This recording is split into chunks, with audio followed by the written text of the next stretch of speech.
Anyways, let's start out with CNN. You said you have no problem with releasing the full video of that show. Oh, Jesus. Why is it? Oh, you see how I listen to shit? Fucking 2.5.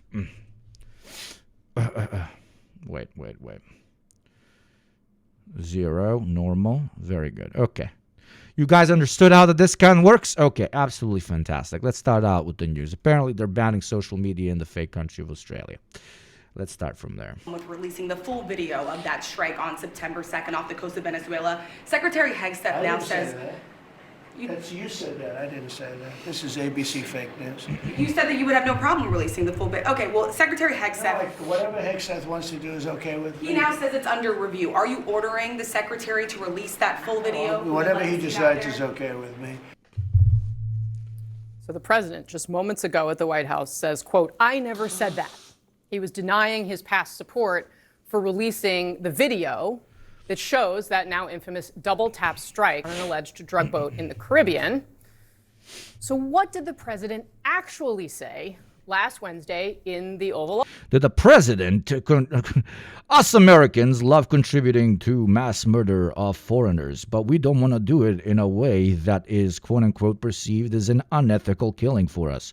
You are all animals, but we are still going to kill you ethically. The only time we discuss imperial murder in the United States is when it's done extra brutally. That way we move the goalpost of what international murder and imperialism in our head so that we can accept, quote unquote, lesser and better forms of mass murder. That is the only way you're supposed to analyze the entirety of the situation, like of this particular, quote unquote, scandal. Every push towards the fact that they, that, you know, the entirety of the focus is not supposed to be on the hitting of the ship, but the way the ship is hit is unironic consent manufacturing for the idea that just hitting the ships can be done in an ethical manner. You released video of that first boat strike on September 2nd, but not the second video. Will you release video of that strike so that the American people can see for themselves what happened? I don't know what they have, but whatever they have, we'd certainly release. No problem. Last Wednesday, it was no problem. Now, apparently, there is a problem. The president's comments stand in stark contrast to the now growing bipartisan support for releasing the video of that second. This is the reason I'm covering this particular news as international Marxist is that it's insane to me. Because of the way that it's phrased. It is absolutely fucking insane to me. Thank you very much for the next merch buyer. Absolutely insane to me. Strike from September 2nd. The way the whole situation is phrased is bananas. Is absolute bananas. And today, tucked away in a must-pass defense bill, CNN found a provision that would limit Defense Secretary Pete Hegseth's travel budget. We got another get-in kid. M size. Oh, we got a skinny motherfucker in here, eh? Until he gives the Armed Services Committees in the House and the Senate the unedited video of the strikes. Do you think that the video should be... Will you do things proper, sir? Sir, will you lift your elbows off the table as you munch on that baby, sir? That is what this looks like from the side. That is exactly what this looks like. To the American public, as President Trump has said he would support. So I personally don't have any problem with it. I think it's really important that this video be made public. The American public needs to judge for itself. All right, let's get off the sidelines and head into the arena. My panel is here. We're also joined by CNN senior White House correspondent Kristen Holmes. So, Kristen, how is the White House explaining what is very clearly a total about-face? Well, we've reached out, of course, about these remarks that just happened moments ago. We have not heard back on their interpretation. Chat, you will be on a boat minding your fucking business. You'll be blown the fuck out, okay? Your entrails all over, your legs flying through the sky, okay? You can see your penis like 10 meters in front of you floating as another Predator missile blows you the fuck out. And that's not the worst thing that's going to happen to you. You got like hell or heaven or lack of existence or reincarnation. None of that is going to be as bad as the fact that Americans will use you as just a talking point for 10 days before they forget about you on the topic of what is ethical versus unethical murder of foreign dogs. Okay? There doesn't have to be a hell. Your death itself is such a joke because they will dehumanize you to such an extent that you will only and exclusively be a bipartisan chess piece to use against their perceived political enemies, even though if they were in power, they would have done the same thing and say that it's normal. What's up, hot sauce? Hot sauce. Of this complete about face, as you noted. But a couple of things have changed since he first made those comments. One, we know that a bipartisan group of lawmakers has now seen that second video that wasn't released, and many of them condemned the video. Most of them Democrats, but there still was a lot of questions about the legal authority that was given to make those strikes. Now, the other part of this that is so fascinating. And it's also just pure aesthetics. It's about either condemning it or not condemning it. There is no legal pathway in this country or arguably any other country towards doing something about this kind of foreign military intervention. If you kill an American in America, probably like there's going to be some sort of police chase involved. Unless you're very wealthy, then there's going to be no police chase involved, even if you SA children for like 10 years, Epstein, 20 plus years, but don't even get me started. But at least there's going to be some sort of reaction because you are doing it to actual humans. This is the American perspective, actual fellow Americans. But if it's some random fisherman from goddamn Venezuela, then the only discussion is whether it was killed ethically or not. Okay, what else do we discuss in such a matter? Can you kill it ethically or can you kill it unethically? You know what? Animals. That's how they see the rest of us. And this is not intentional or unintentional. We just are. We're a bunch of fucking piggies for them to butcher at the altar of preserving empire. And empire has always done this. This is not necessarily an American thing.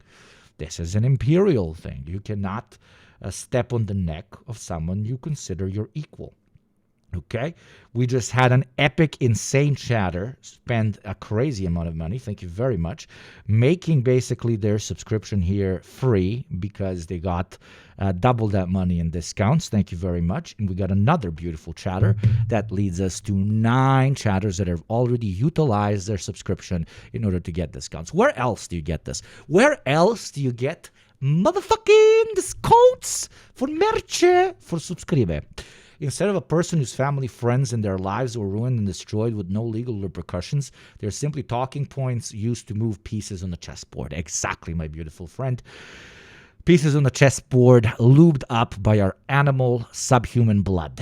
To hear is President Trump, a president who, by all accounts, really tries to command his authority over every aspect of his administration, over every agency. In this moment, even though he has the full power as commander-in-chief to order that video to be released, is now saying that it's up to the Secretary of Defense. So you're seeing him put squarely on Pete Hegseth this decision to either release this video or not release this video. And that is something that should be noted. President Trump privately has said that he likely wouldn't have done the second strike. We know that he has said multiple times that Pete denied that he knew about these people being injured. So there are still a lot of questions here. And it is incredibly notable that President Trump is essentially passing the buck to Secretary Hegseth, who I will note just arrived at the White House about 5 minutes ago when it comes to this video. Oh, that was not monitoring that. Kristen Holmes, thank you very much for that reporting. All right, joining us now in the arena to discuss Democratic Congressman from Colorado, Jason Crow. He's a former Army Ranger, and he now sits on the House Armed Services and Intelligence Committees. Congressman, how do you explain the president's about face on whether the video of this second strike should be released? Well, there's nothing to explain, Casey. I mean, the only thing this administration appears to be good at is a cover-up. We don't have to have a debate about the video and what it shows and doesn't show. They can just release the video. And we happen to know that this Defense Department, that Pete Hegseth, is actually very good at quickly releasing videos when he wants us to see what's in it, which is very telling, frankly, about why this one hasn't been released. How do you explain the difference between what Jim Himes, the number 2 on the House Intelligence Committee, says about what's in the video versus Tom Cotton? They have totally different things to say about it. Cotton saying that it is entirely lawful what he saw. Is he telling the truth?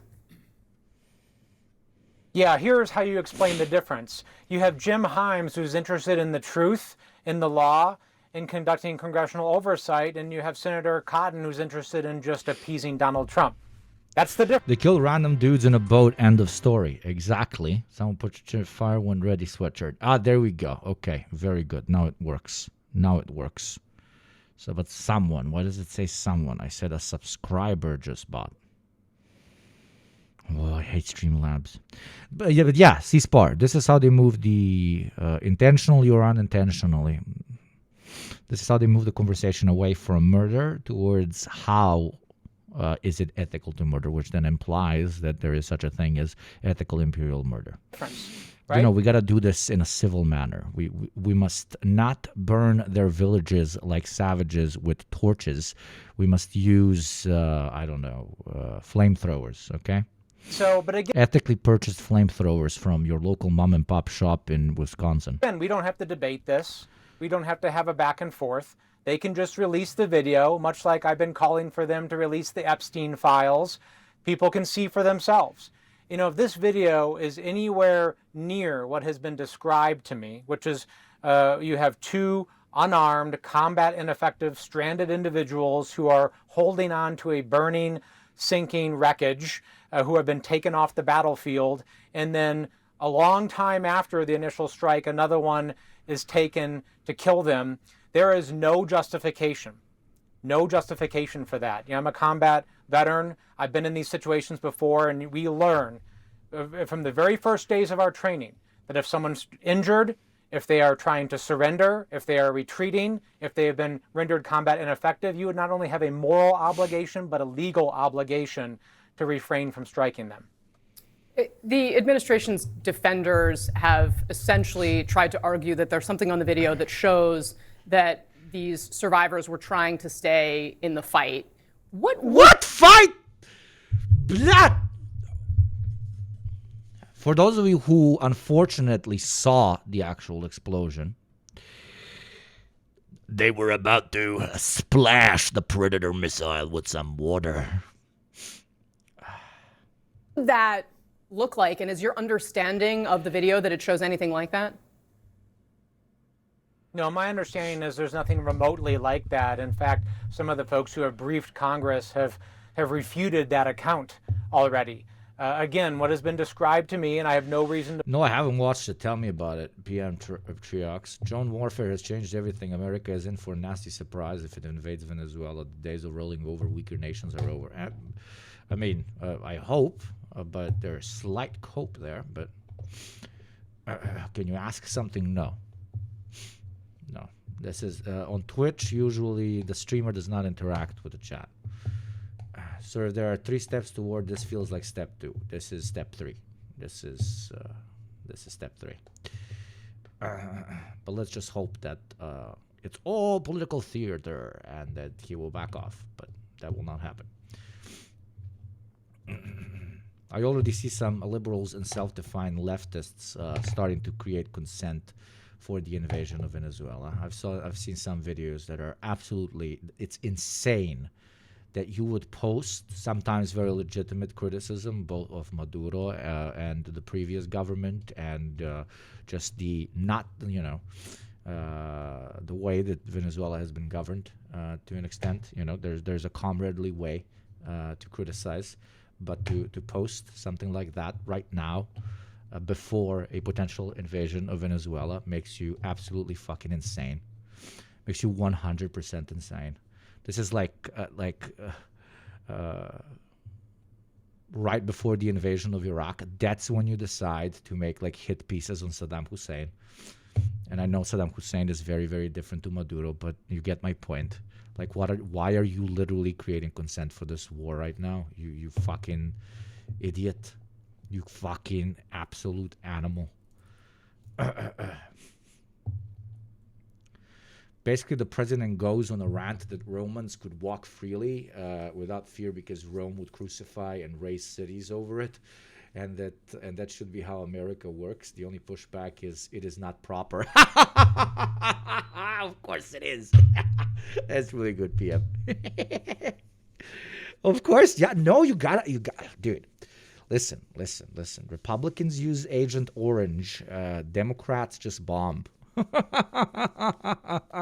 What's the difference? I guess 3 seconds of suffocation, or 100 years worth of physical deformities versus just being physically deformed with your leg being blown off your body. So it's basically the same. I believe that this is different. Two individuals holding on to a burning, sinking wreckage over a long period of time. And I, again, see no justification for why you would kill those individuals. And here's why these rules matter. Because Look how, like, this is so cold-blooded. Everyone's like, well, these are drug runners and these are combatants. Here's why it matters. The world came together and said there has to be some rule to govern POWs, prisoners, wounded people on the battlefield, because America also benefits from that. In every recent conflict we've had, Iraq, Afghanistan, the first Gulf War, Vietnam, American service members have been taken hostage, have needed aid on the battlefield, and we have benefited from those very same rules. Our men and women that can benefit from them. So we break those rules, and we are putting our own service members at risk in the future. There you go. But we must create an argument of how this is bad for American imperialist soldiers in the future. I can't. They're saying it.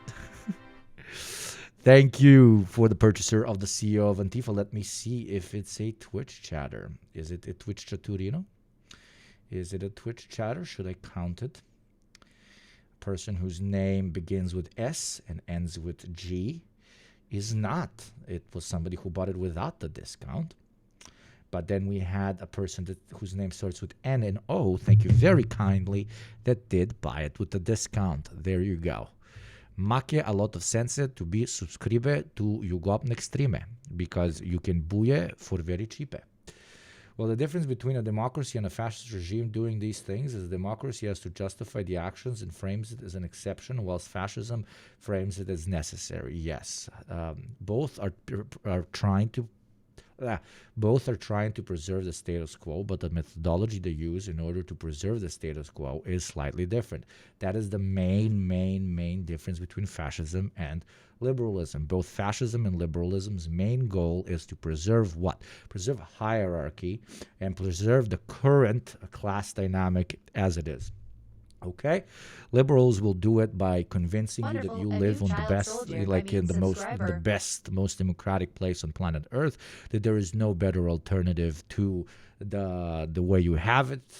They will be very lenient when it comes to particular social policies, and sometimes even open to quote-unquote socialist, quote-unquote social democratic, usually reform in order to alleviate how much the revolution never looked so good. To alleviate what do I want to say, Jesus? Oh, this fucking interrupted me.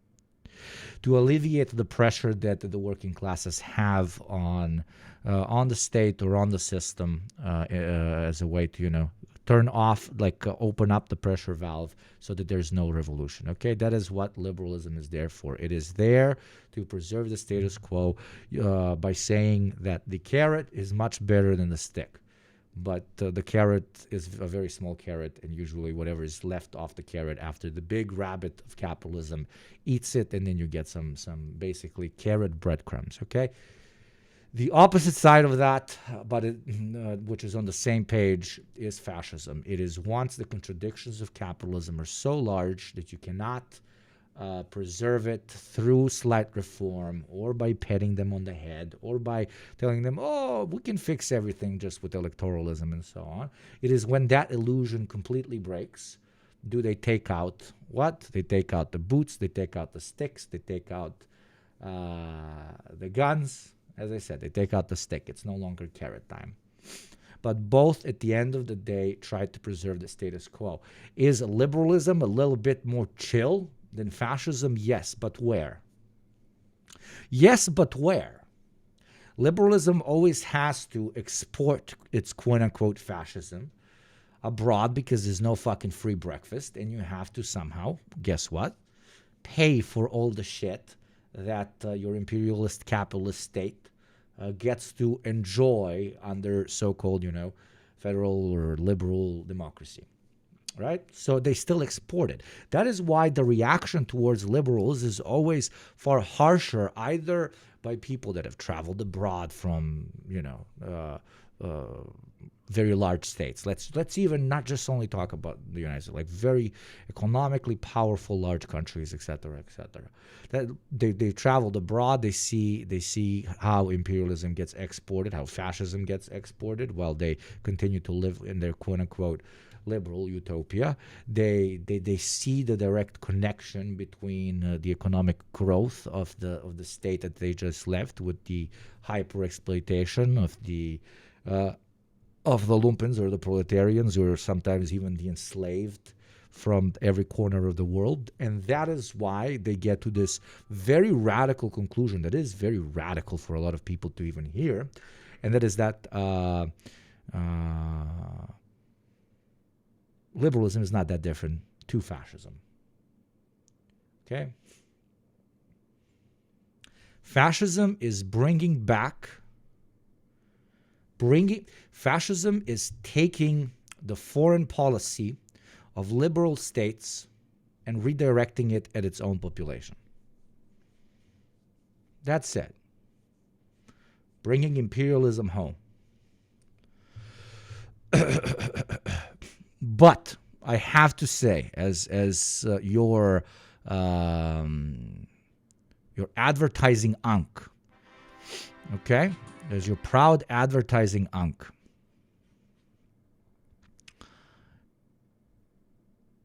don't immediately scream at normies and immediately tell them, yo, liberalism is the same as fascism. We all know it is. But if you're talking to a normie, you will sound fucking insane because the normie does not have any of that context. Absolutely any of that context that I just explained. Thank you very much, Leon, for the sub. Thank you very much. I'm going to count. Wait, let me check the merch, guys. You will sound insane. And I know the feeling and the need to say it, but this is a type of conversation that you throw at social democrats and democratic socialists. This is the type of shit you throw at people that are very, very anti-imperialist. Well, I don't know, when it comes to domestic policies, relatively liberal. Okay? We have multiple purchases, but not off. Oh no, we got Twitch sub discount. Fuck yeah. Thank you very much, person with a P and G as first and last name initials. Thank you very, very much, my friend.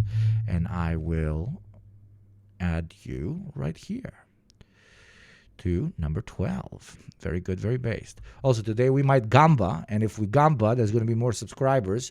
If there's more subscribers, then there's more discounts for everybody. It's a snake eating its own ass of financial success, brought to you by Ugopnik Twitch. I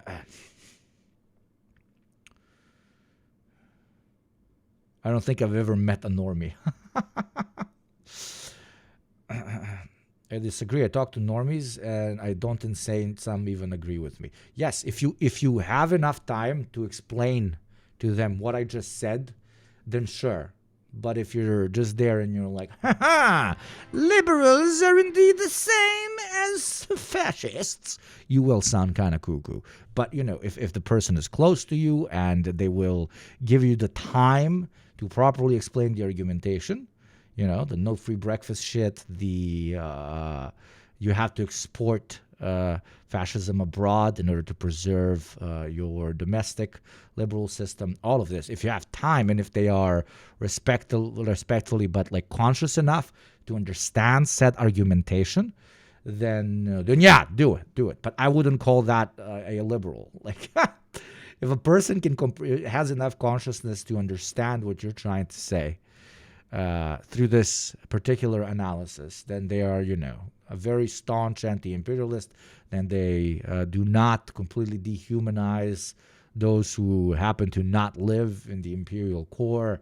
They even have a dose of class consciousness. Like, yeah, I'm talking about your proper normie. That's not a proper normie.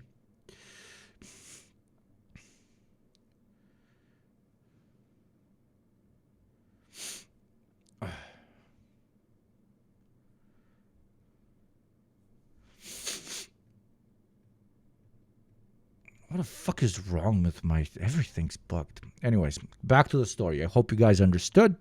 It is, we passed the 30th minute mark, which makes me remind you guys to subscribe because we have 0 ads, okay? To subscribe because Western taxpayers must pay their taxes, pay their restitution. To subscribe because we are 100% grassroots funded by you guys.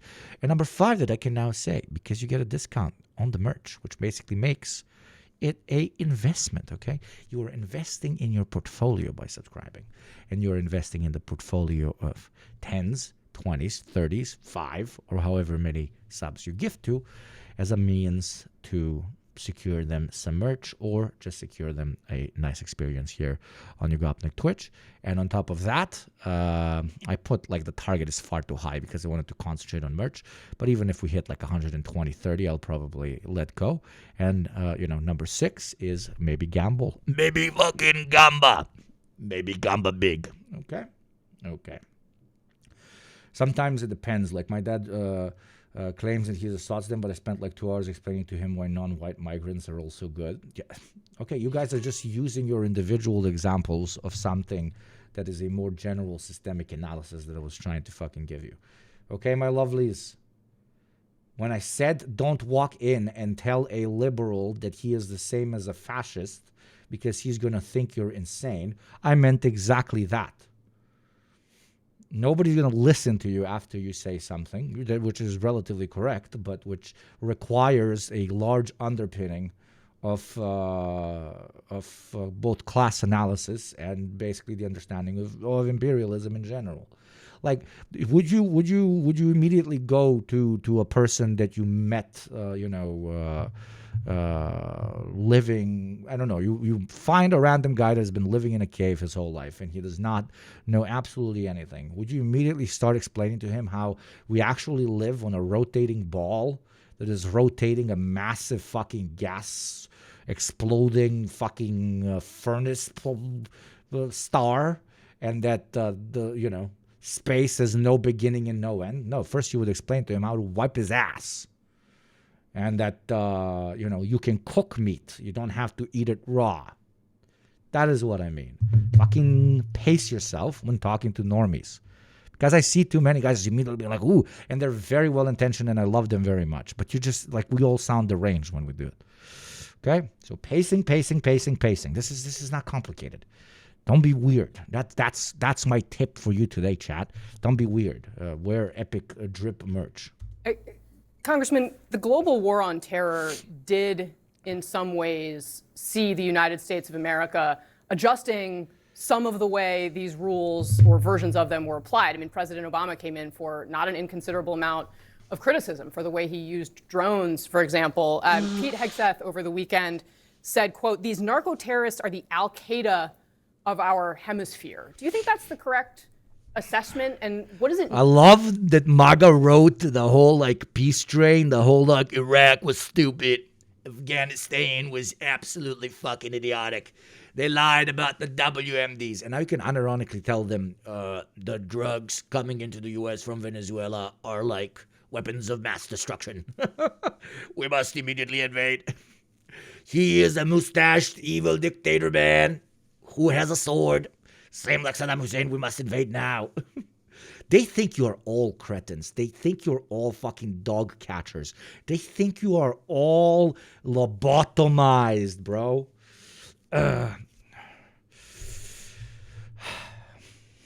Mean that he's putting. And the depressing part is they don't even need our consent. That's the fucking hilarious thing. Unless we really, really, really push for a contrast. When the United States invaded Iraq, I think there was the biggest peace protests in the history of the United States in the United States. Did they still fucking kill over 1 million Iraqis? Yeah, they fucking did. Welcome to liberalism. It that way. Yeah, what it means is they've learned nothing from the last 20 years of our failed military interventions and adventurism. Right? We spent 20 years, $3 trillion, 7,000 American lives, 2 decades of lost opportunity, tens of thousands of Americans who now have suffered the visible and invisible scars of those battles and those wars, and they ended poorly. Right? So what that tells me is that if something was wrong then, it's also wrong now. And why in God's name would we be using a counterterrorism or nation-building construct to do any of this, right? Because why? We're so damn good at counterterrorism operations? Is that the lesson from the last 20 years? Or that we're great at regime change or nation building? This administration hasn't seen a problem that they don't believe they can solve by dropping a bomb on somebody. And is turning their back on all of the lessons that me and others learned in a really hard way in the last 20 years. Do you think that these groups pose anywhere near the same danger to the United States of America as Al-Qaeda? Well, here's the deal. America deserves actual real counter-drugs strategy. You know, tens of thousands of our kids are dying by fentanyl. This administration is actually doing nothing about that, right? Not a single one of these strikes have targeted fentanyl. Like, that's a shocking fact. And it hasn't done anything to disrupt air routes, to disrupt land routes, to disrupt the demand within the United States. There is no counter-drug strategy for this administration, and America deserves better than that. Our children deserve a real strategy. I almost thought he was going to say America deserves is a performative 9/11. exercise where Donald Trump and Pete Hegseth want to show videos of wooden votes being blown up. And oh, by the way, we're spending hundreds of millions of dollars of taxpayer dollars to do that, and it's not actually going to solve the problem. We have been fighting the war on drugs in this nation for 70 years, and this is the same old, tried model that has failed. We need something real and something serious. Breaking overnight, President Trump declaring in a new interview Ukraine is, quote, losing. Trump's comments to Politico that Russia is in a stronger position came at a key moment in the negotiations to end I hate the war in losers. Ukraine. I hate losers, and they're losing. If they were winning, I would have supported them more. But they are losing. I prefer winners. The Russians, they seem to be the winners. They are using number tactics, but still, they are the winners. And I do not care about how you win. I care about winning. Okay. Why are we giving money to losers? Losers don't deserve money. Okay. If the Ukrainians were to blow up Moscow with nuclear missiles, I would give them all my support. You have to be a winner. Ukraine literally being like, but if you want us to win, but President, if you want us to win, you must give us bombs. No, you must win without me, and then I will give you bombs. I will force you to buy many.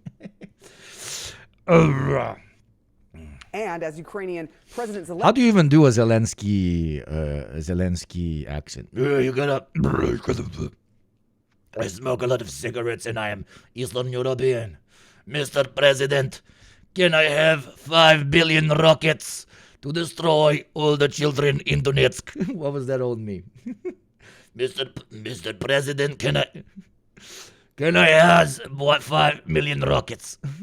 Zelensky is stating clearly that Ukraine is not willing to concede land to Russia. 5 million rockets. If this deal, if Zelensky rejects this deal, like, is there a Holy mother of white person. Holy shit. Is this the final boss of white people? Holy mother of God. Is this the final boss of white people?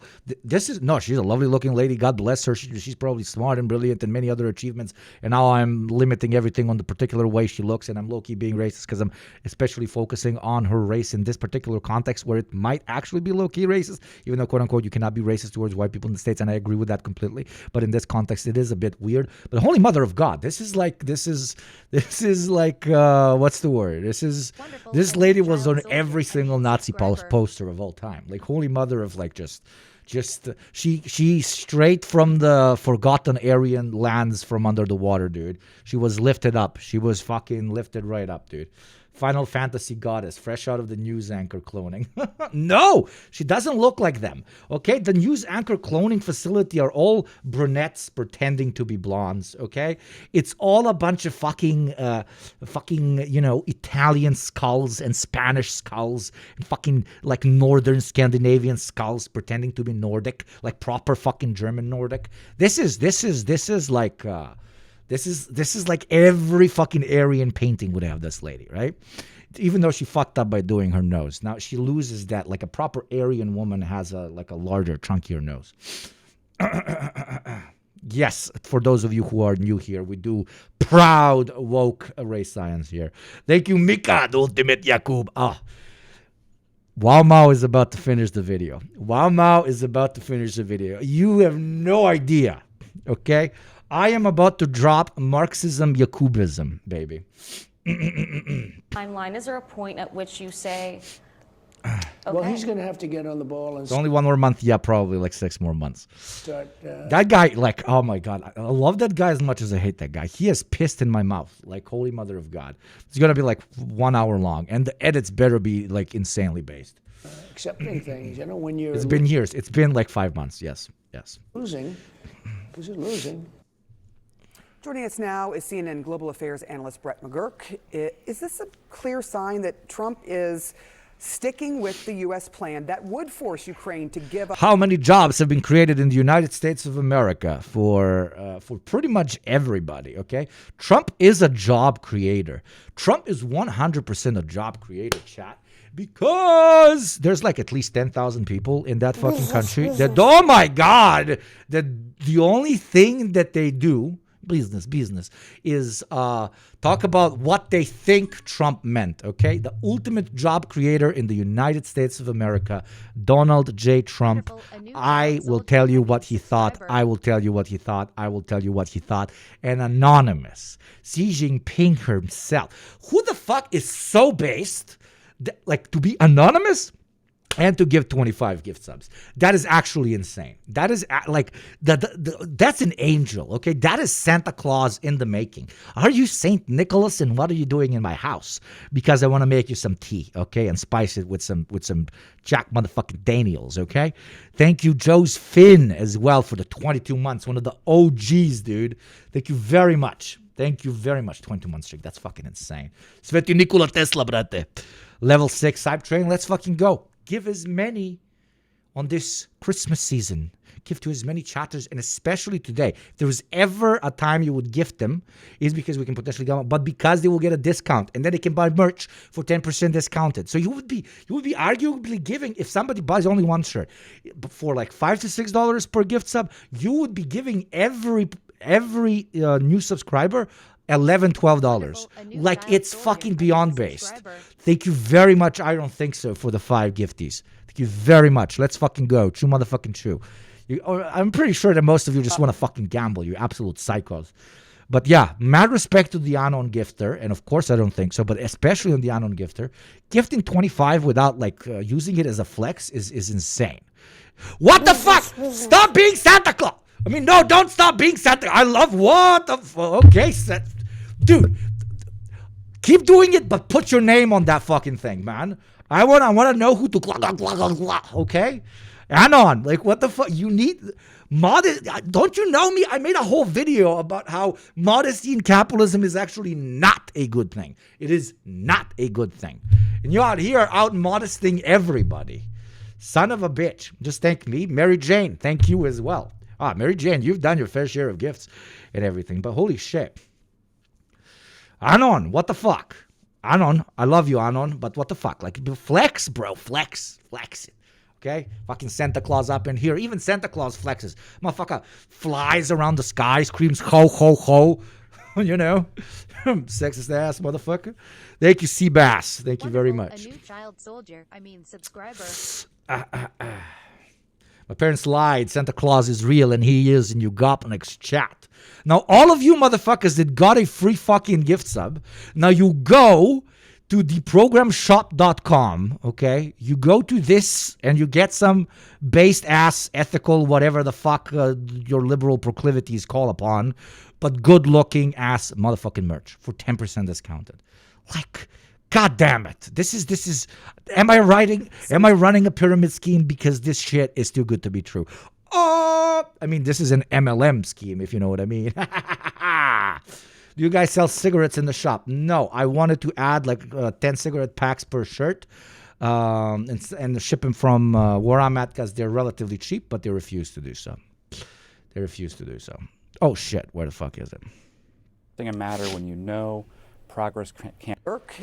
Is this a... Anyways, I was saying before a fucking Santa Claus walked in here and gave 50 gift subs, you crazy motherfucker.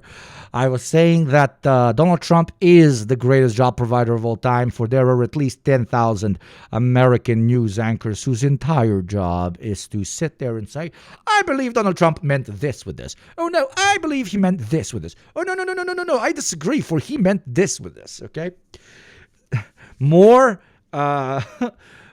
presidents whose politics is as schizophrenic as possible in order to get as many people into the content economy. Okay, clear sign. $12 a pack here. That's insane. That's insane. Where I'm at, they're soon going to be joining the European Union. Sorry, they have joined the European Union a while ago, but they will soon be joining the Euro. All of you know where I'm based at this point, so I don't give a shit. And that's, everybody's saying that's really gonna increase the price of. It's really going to increase. I got a new purchase, but not from a Twitch sub. The price of cigarettes potentially. It's gonna be crazy. Gonna be crazy. Cuphead always hitting me with the top tier clip arenas. What is this? But yeah, mad respect to the Anon gifter, and of course I don't think so, but especially on the Anon gifter, gifting 25 without like using it as a flex is insane. What the fuck? Stop being Santa Claus. I mean, no, don't stop being Santa. I love what the fuck. Okay, dude, keep doing it, but put your name on that fucking thing, man. I want to know who to clock. That was really good, dude. That was really good. The cut off, that was a 10 out of 10 tier, dude. What currency does Bulgaria use? Euro soon, bro. That Trump is sticking with the U.S. plan that would force Ukraine to give up some territory. He's gone after you, the president of Ukraine, a couple of times in the last couple of days. Yeah, Sarah, progress has been made in this negotiation. There's 50 seconds of the hype train left. I don't know. Let's hit a fucking tenner. Okay, I know I'm being greedy here, but I think we can hit a tenner. Tenner? Come on, tenner, because it just looks nice. Doesn't it look nice? There's just a 10. It's a 10. Like individual subs, fucking biddies. It's going to be like a 10. It just, it looks nice. There's no, but I'm not giving any other argument. It just looks nice. It's like, poof, it's a 10. It's like a 10. No, you don't want like a 10, like oof, 10, 10. Crazy hamburger! I have to start counting towards taxpayers as well, because I don't think so is fucking killing it. But there's too many texts. I have too many schemes going on. So there's too many texts. Thank you very much. I don't think so. Everybody say thank you. I don't think so. I don't think so is like, I don't think so. But thank you very much. Level 10 hype train achieved. I am very grateful. I'm very grateful, and now there's more people that can use their fucking discount to buy some merch today. Okay, and if it goes well, I might continue it, but I most likely won't.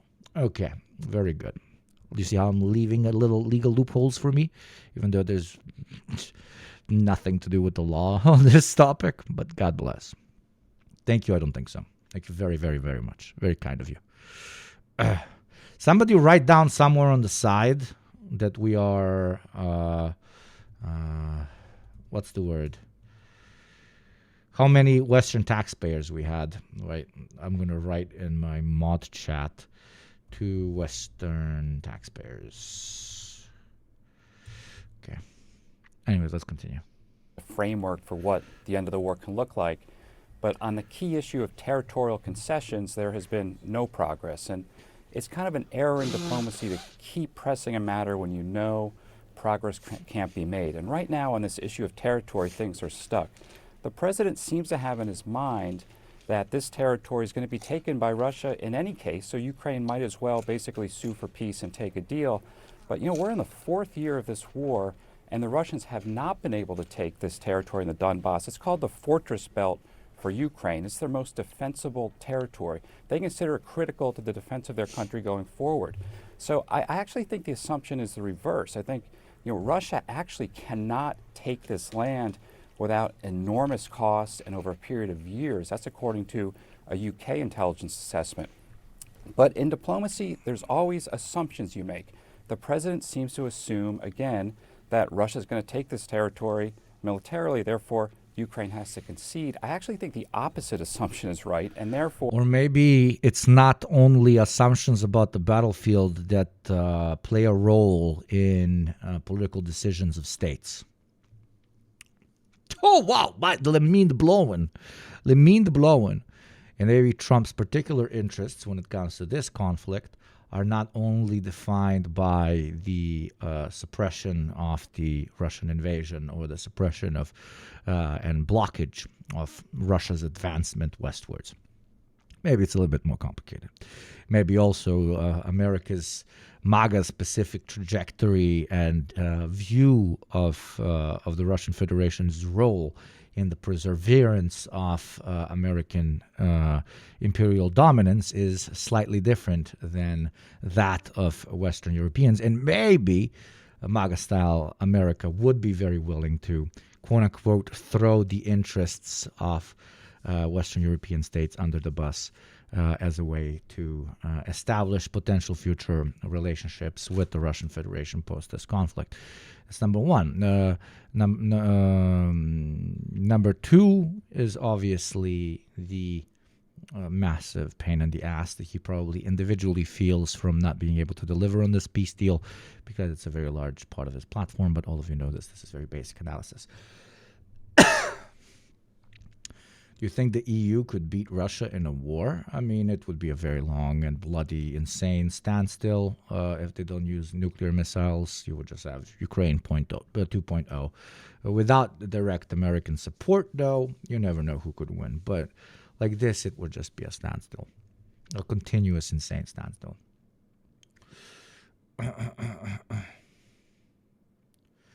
So is worst-case scenario here right-wing factions leveraging nationalism in Ukraine around the fallout of the war and the likely loss of territory to improve their prominence? That is going to happen 100%. Okay? And maybe not necessarily right-wing parties, but whatever party defines itself as the... political power comes out of contradiction. The longer this war lasts in Ukraine, more and more political options are going to arise that, for example, pitch not for the end of this war, but for harder negotiations towards potential peace. In contrast, if potential peace is achieved and the Russians are given even like territory that the Ukrainians themselves see as belonging to their, to be their, parts of their sovereign state. If that happens, then there will be parties that take advantage of that contradiction, that will pitch the previous government's betrayal in the way they signed the pact with the enemy. Whatever way, whatever direction this particular conflict goes in, there will be a strong reaction to that direction, which will form as a political movement in Ukraine proper. Okay, that's what is going to happen. That is my prediction, and this is very classic, again, dialectical materialist analysis. Okay, and Jesus Christ, Astro J, look at me, Astro J. Mwah. I said, look at me. Mwah. I said, look at me. Mwah, mwah, mwah, mwah, mwah, mwah. 10 kisses. 10 kisses. Or Astro J, you motherfucker. Thank you very much. Thank you very, very much. And let me see. The new purchase. Is it a Twitch chatter? Wonderful. Let a me new see. child soldier. I mean subscriber. It is not a Twitch chatter. A lot of people are buying without the discount you guys have as I'm streaming. And you guys don't use your discount. It's insane. It's absolutely insane. Look at this shit. Wonderful. Look at this shit. Look at this shit. It's shit, right? Look, there's a Dongfeng missile. We made a shirt where there's a Dongfeng missile, and it says Chairman Xi, fire when ready, and there's a boom button. And this is a Dongfeng that looks like a cock that the designer beautifully, made, showed parts of and so on. Wonderful. A new child soldier. I mean subscriber. Like, come on. Is this not this is so fucking edgy, but in a cool way because it also looks great on you. It's insane. I ordered two of them. Crazy hamburger! Crazy hamburger! Antifa Secretariat, I got one for you, baby. Look. You are Antifa Secretariat. You are promoted. You are now the CEO of Antifa. I can't wait somebody to be arrested on a protest wearing this. It's going to be fucking hilarious. A new child soldier. Low-key hardcore baiting Fox News with this one. Please, Fox News. Make my merch famous. Please. Nice Dongfeng, but I prefer the Pudang meat-seeking cruising missile. Ah, yeah. I agree to you, Jim. And thank you for the streak, baby. For the formula, you put this framework together, the formula on land is freeze. Who's the guy on the CEO of Antifa shirt? We found, but that's the joke. Redfield, come on, you're one of the smartest people I know. That's the joke. We found the most random stock footage guy that was just like this, pointing at himself, and we obviously traced and redesigned him a little bit so that it's not copyright, and we put him on the art. It's a stock footage guy. That's the meme. Everybody's Antifa. Everybody's Antifa. I love how I have to explain the joke. That makes it even funnier, That's how it usually works. We are now. Gotta head out, but stay strong, chat. Thank you. I don't think so. Thank you for everything, my friend. Have fun. Now and stop the war and end the war, which you all want. So this is the key issue of territory. It seems to be stuck. I mean, I think the best play here is to support the Ukrainians through the winter and then in the spring return to the negotiating table. Putin always thinks winter advantages him. He tries to break his opponents in the winter. This is the fourth winter. It's a difficult winter for Ukraine, but Putin is not going to pick up this land militarily.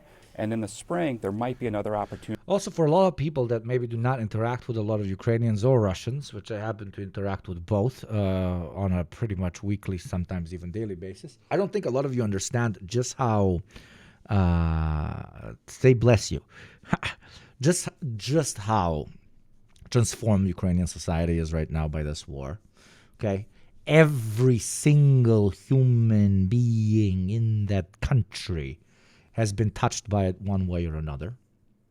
And it is now office spaces filled with people that shot at other people, car mechanics that have shot at other people, secretaries that have shot at other people. The guy serving you coffee in the cafe. Fucking professional military killer. It's on a scale so profoundly huge that it will potentially create a kind of interesting blend between military identity and civil life. Like the entire identity of the Ukrainian people will very much so be molded by the participation in this conflict. The way it was for the Vietnamese people, for example. The way it was for Afghans. Holy shit. Afghanistan is not a fucking example of this. Holy mother of God. But they're, Ukraine on steroids. It was like 50 fucking years. Have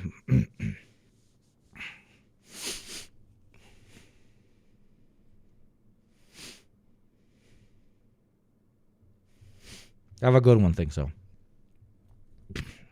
So yeah, it is quite surreal. It is the level of, dude, I don't know how TikTok like finds thinks how it determines what country you might be from or not.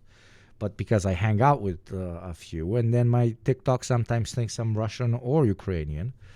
Do you know how many I get semi-regular fucking memes that are in Ukrainian, so I don't understand much because I don't speak Ukrainian necessarily, even though it's even closer to Serbo-Croatian than Russian is.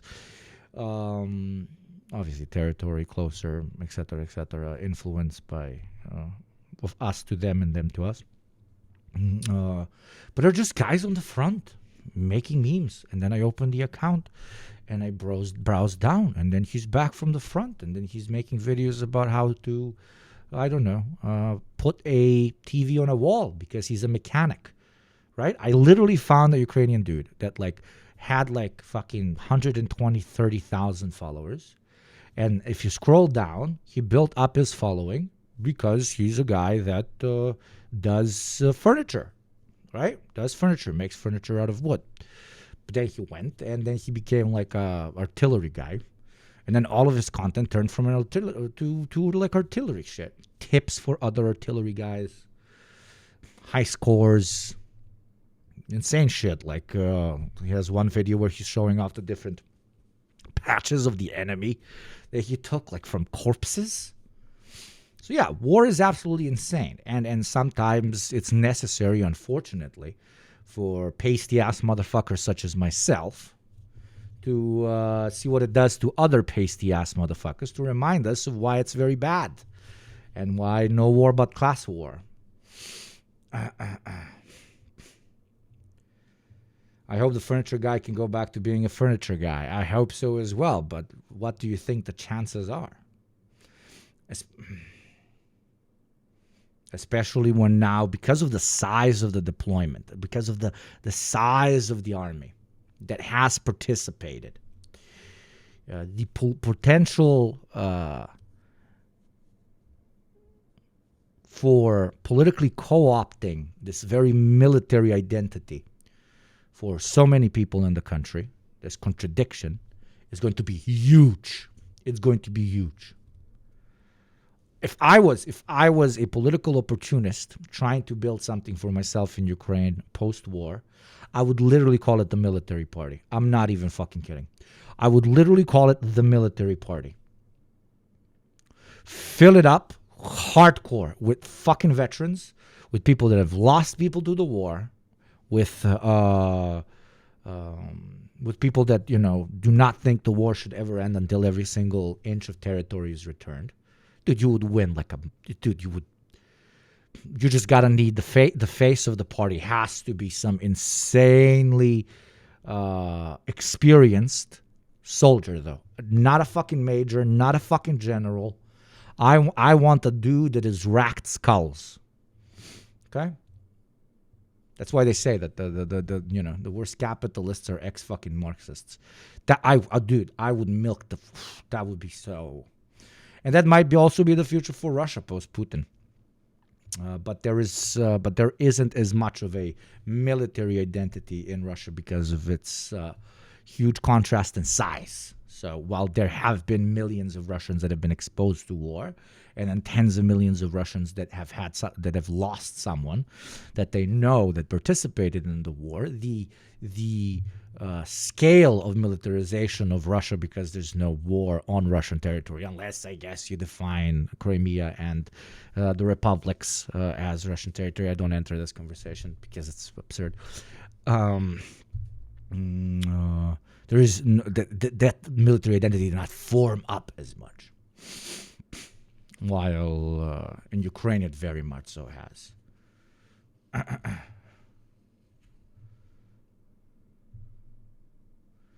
Was the PBS episode a doc on Avdiivka? I'm not on the side. I was just genuinely curious what the war looked like in Ukraine, given PBS as a Western perspective. That shit is insanely tough.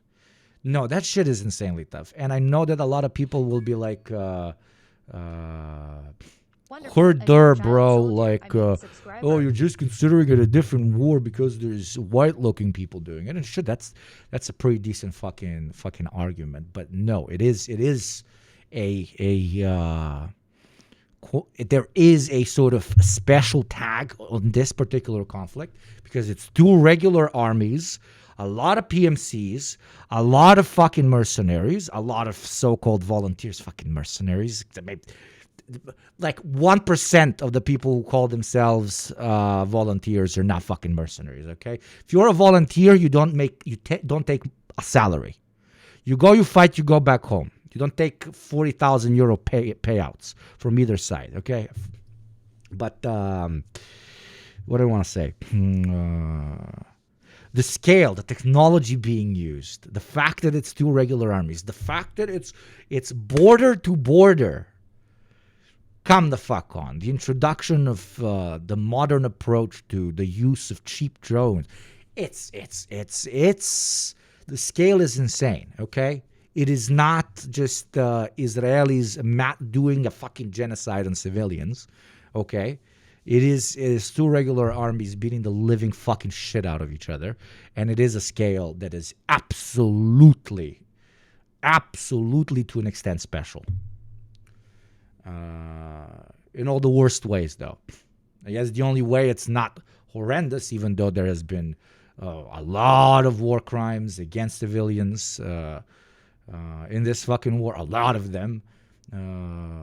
I am unironically surprised by, or at least we don't have information yet, I am surprised by the scale of, this is going to sound so realpolitik and cringe, but the scale of professionalism by the regular armies when it comes to...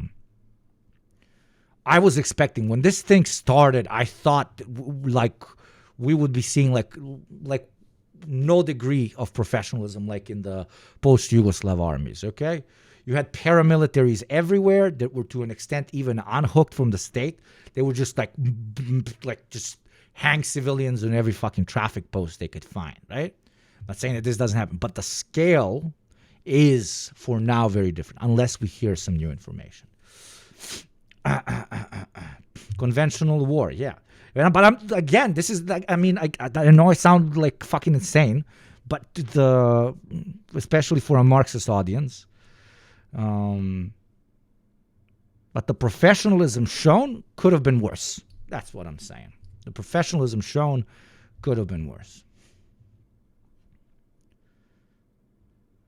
To be fair, being in a post-Yugoslav part of the world would color your expectations a bit. Yes, it would, but I think the parallels are absolutely there. The Yugoslav wars began because an international socialist project was destroyed, which directly leads to a contradiction between the newly formed states on the topics of what is my territory and what is my ethnicity, and most importantly, who gets to do self-determination. Tell me how that is different to the Russo-Ukrainian war. It all goes back to the illegal destruction of an internationalist project, which then creates massive contradictions, which are utilized by domestic political powers as a means to either provoke war, start war, or argue for why their side is superior in said war. Okay? If you really want to do like a proper, to properly find the fucking root cause of this, that is what you do as a Marxist. You don't go like, the second you go into, but what about the right, this self-determination? Oh, no, but what about the sovereignty? Because you're like always going to be insanely subjective. Oh, what about the self-determination of the Russian people in Crimea? Oh, what about the sovereignty of Ukraine as an independent state? Fucking, this is realpolitik garbage, okay? You're always going to pick a side, and that's fine. Pick a side. Be principled. God bless. Pick up a gun. Go fight for one of them. I don't give a shit, right? But us, if we wanna learn, if we wanna create a better world, we have to address the root issues that have led to said problems. You understand? It's not fucking complicated.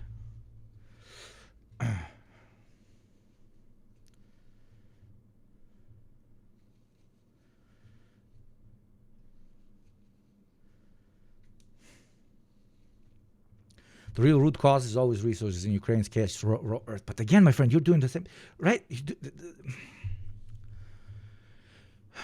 Sure, yes, it's a contradiction of them having as much territory as they do that can potentially be utilized by someone else. But the calls for national wars always come from particular contradictions that come from something else. Oh, we were imperialized at some point. Once they, quote unquote, left, they drew the lines in a fucked up way. Now there's people that don't want to live with each other, living with each other, and both want self-determination, but that leads to war. That is a contradiction which led to a national war.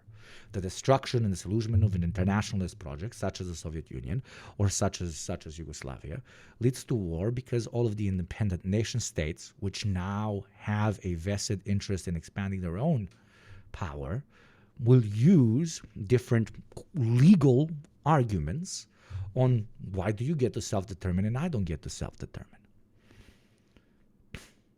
These are contradictions given to them by international law as a legitimate argument for why fight it. And then the side you pick in those two conflicts will again be informed by the contradictions of you being a working class subject of international capital. Which is what the fuck does that mean that I just said? If your material interests or ideological perspective is closer to what the Russian Federation wants to achieve or to what the Ukraine wants to achieve, you will be a guy that roots for one or the other. That is what is. I'm trying to low key like be your meta psychologist, right? Don't think too much that most of your like attributes and most of your attitudes and perspectives again are informed by this set of interests that you have in you, and that's what makes you human, and that's fine. That's what makes you human. That's fine. That's fine. The only thing that Marxists are trying to push forward is systemic change, and if we spend all our time on realpolitik as such. Ooh, what did this president do? Oh, what did that politician say? Oh, what did this country do versus that other country? Let's scale country A versus country B as more based or less based. The further we stray away from God, the further we stray away from refocusing everybody's conversation on the root cause of all of these problems, which is, at the end of the day, class contradiction.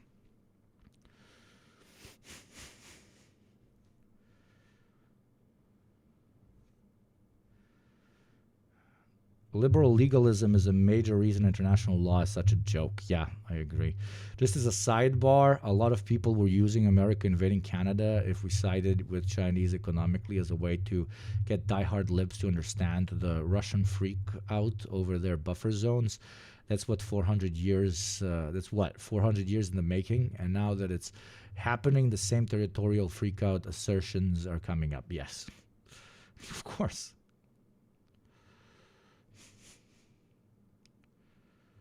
And again, after everything that I've said, there's still chatters that are like, one is throwing, ooh, but what about sovereignty? And then the other one is throwing, ooh, what about self-determination of this? And again, you're just masturbating in the fucking I'm more enlightened Olympics. Whatever. Enjoy it. But always remember, it's masturbation. All I'm saying is I'm hyper skeptical to anybody that is just like, no, I'm not even going to fucking say it because it's going to be misconstrued. You got to choose what you want to be in life. Do you want to simply be a side chooser, or do you want to be somebody who helps figure out why we have to choose sides? And Marxist organizers are the fucking latter.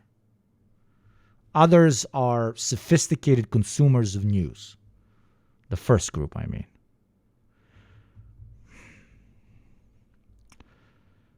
Ones are philosophers. The others are philosophers who actually want to change something, which makes them materialists. Explain it to me like I'm a majmun. Jedno je, brate, ovi su bolji od ovih drugih. A drugo je, brate, daj nešto da uradimo na temu da uopšte ne moramo da biramo između jednog i drugog. For diplomacy, but right now, it appears Anyways, to be very let me stuck, blow Sarah. my nose. Yeah.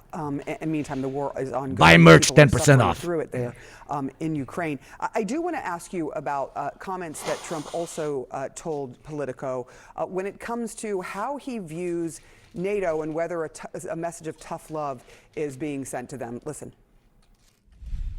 NATO calls me daddy. I mean, I have a lot to say about it. Look, I raised, the GDP from 2% to 5%. The 2% they weren't paying and the 5% they are paying. And they're paying it because when we send things over, NATO pays for it, and I assume they give it to Ukraine.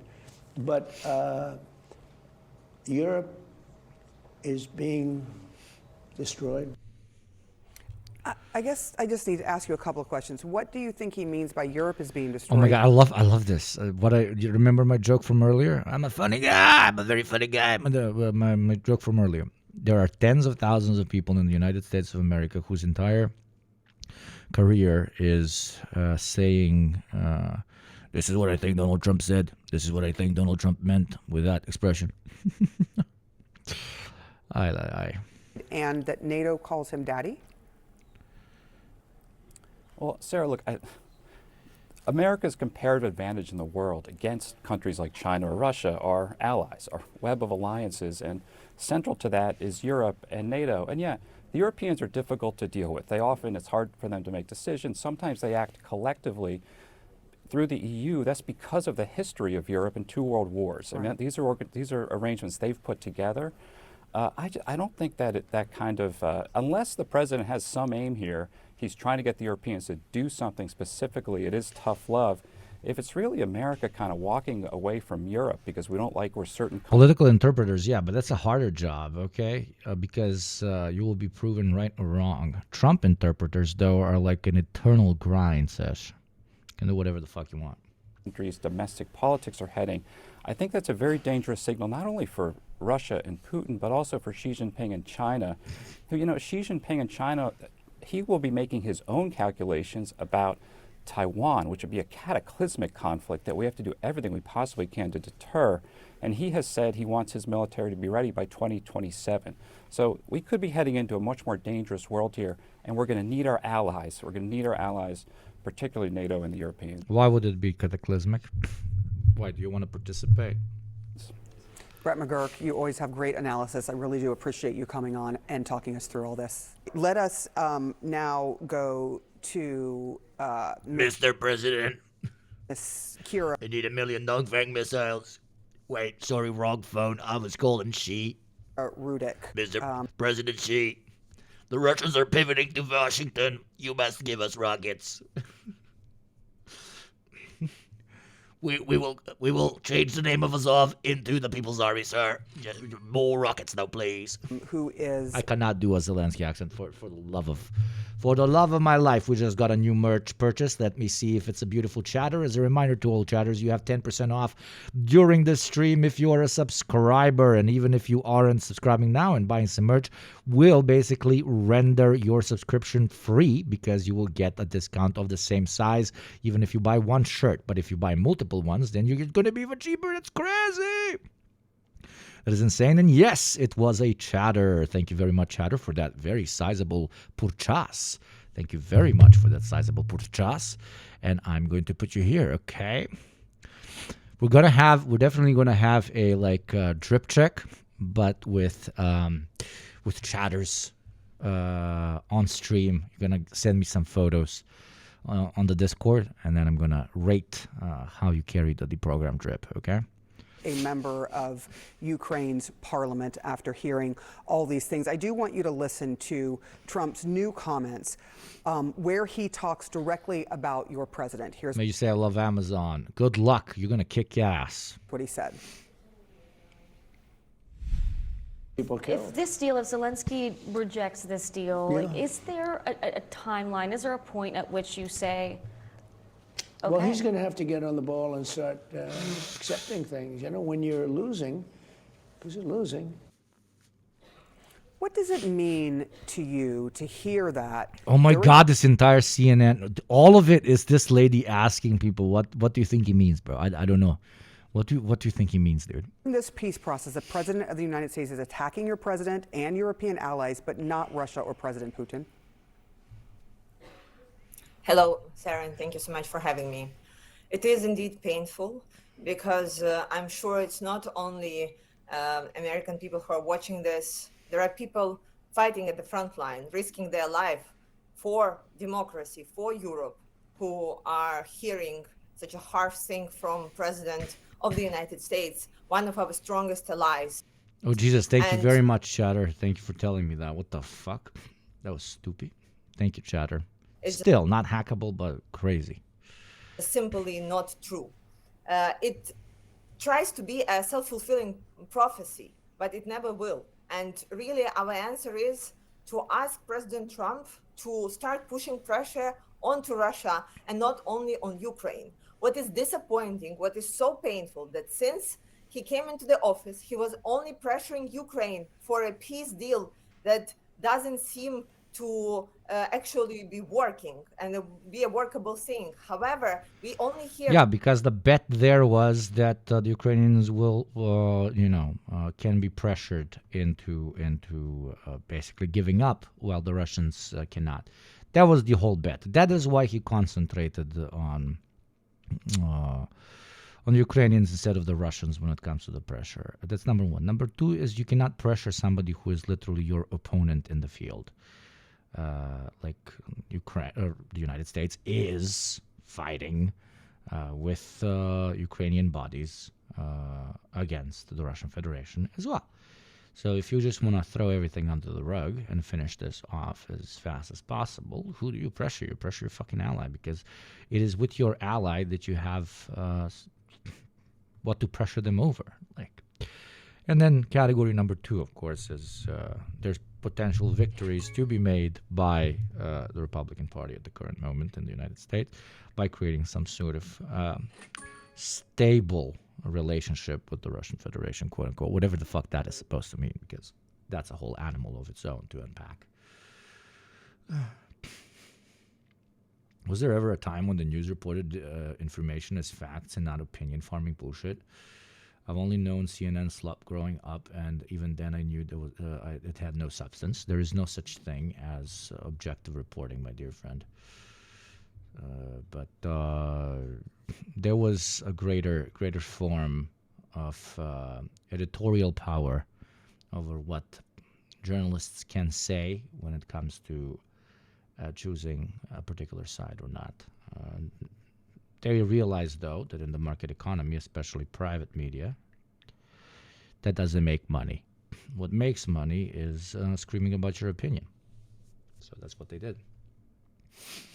Pre-24-hour news, yeah, that's a very good point. It was much better then, because the financial factor was different.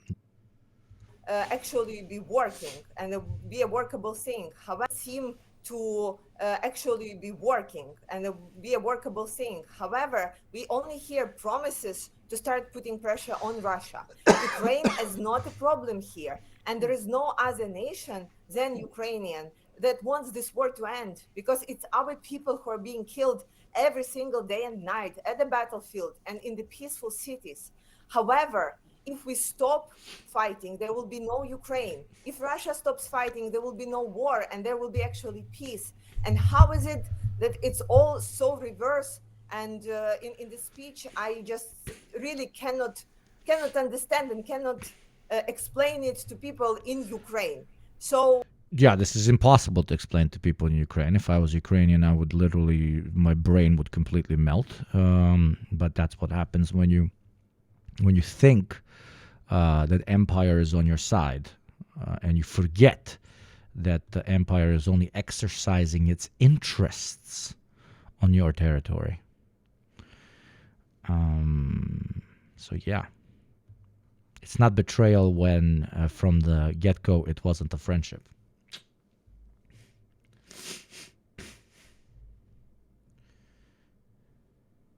Sure, let's continue. We just hope that this is just yet one of the tactics that President Trump is known to be using to put. Oh, my friend, please do not cope. And please do not cope by thinking that, okay, it is a change in administration that is doing this. In America, administrations change because the status quo of what is perceived as the future direction America needs to take changes. So Trump is not a representation. Trump is not the president because he co-opted something. Trump is the president because he lives in Trump's America. Presidents are a mirror of the current status of the country in, modern liberal states. Put pressure on Ukrainian side. However, we do not see any workable deal right now, and we just cannot understand what is expected from Ukraine, especially in this public space. Yeah, you say that you cannot see, as far as a Ukrainian perspective, cannot see any workable deal right. Do the discounts stack? No, because that would render all the products break even. We're, unfortunately. Now, I do want to talk about President Zelensky's comments where he said, look, Ukraine has no legal right constitutionally or internationally to give up any territory. Are there any lawmakers, such as yourself in Ukraine, who say they are willing to give up some territory in order to end the war that Russia started? From my perspective, I do not know anyone who would do that. However, let's reverse this question. What would be the security guarantee? What would be the guarantee that Russia would not attack us again if they are stopped right now, if we agree to any sort of the deal right now? So we hear only the questions, what would Ukraine give up? And are there territories that we are willing to give up? But we do not hear the most important thing is, okay, so but what would be a way that we would know that this war would not repeat itself? Because right now, the only way we see is that Russia will continue fighting. They may stop for a year or two, wait for the sanctions to be lifted, regroup, rest, and then attack us again. If we learn something since 2014, when they attacked us for the first time, this is their strategy, and it did not change at all.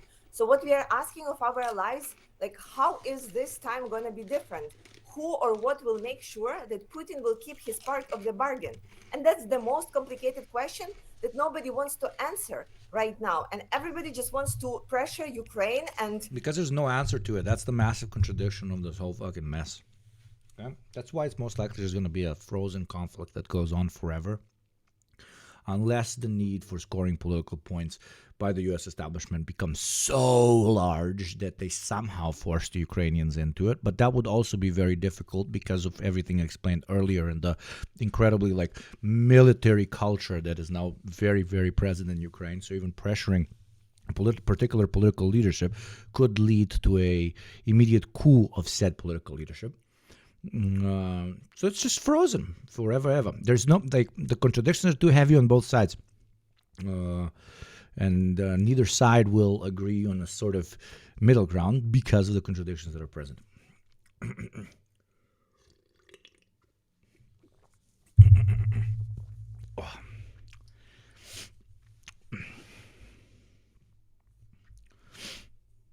See if we are ready to badge here and there. Well, we did not choose to capitulate in 2020. 9/11-2 this time is white. No, 9/11-2 this time is Slavic. Okay, my friend, I will not have my beautiful Ukrainians being called white. Okay, we want 100% of 9/11-2 to be properly repped by Slavs. We do not want to be confused with the Germanics. We are not choosing to capitulate right now. Situation is indeed very hard, but President Trump was wrong saying that we didn't have any cards, and I still believe that we still have some. I can hear the frustration in your voice as you're hearing these words from the president about your president, about the country. In the meantime, I know that there are people in Ukraine. Yeah, it's normal to be frustrated. It looks like you're being, quote unquote, abandoned because you were constantly promised the infinite ammo glitch. But it turns out the infinite ammo glitch just got patched. times ever in their lives as the war continues there unabated. Kira Rudik, thank you so much for coming on and discussing this with us. Where you draw the East-West Europe line in Berlin, as it was always drawn, my dear friend. But I count the Baltics as West. I refuse the Baltics. They are Westerners. They are pure Westerners. The rest is good old East. Czechs are a little bit Western, but we will accept them. They just need to chill the fuck out on the racism. And that's it. Eastern Europeans get their white status revoked and reinstated. So oh, we always do. Slowly, Ukrainians are having it revoked. Ukrainian refugees that live in good old Germany and good old France and good old UK are already feeling it on their skin, and they will see how right now there's going to be huge conversations about sending Syrians back. Like, I hope you understand this. This is going to be mainstream as fuck, and this is going to be supported by a lot of liberals as well. The war in Syria is over. What the fuck are you doing here? And rejection of all refugee statuses and people who had their ID linked to the refugee status. I don't know the legality of it in particular, but they're going to be sent back because now there is no war. That is also going to be done for Ukrainians because all of a sudden they will, not be quite as white. But depends on the country. Depends on the country. Some countries really, really appreciate the massive influx of the Ukrainian workforce, which can then blend in with domestic whites. So they get a cheap labor pool of people who were doctors but now clean toilets, and they don't have as much complaining from reactionaries about how they are destroying their culture and so on. So it's the cheap Ukrainian workforce has always been a win-win, even for the most racist of Western Europeans, but turns out they're more racist than you would think.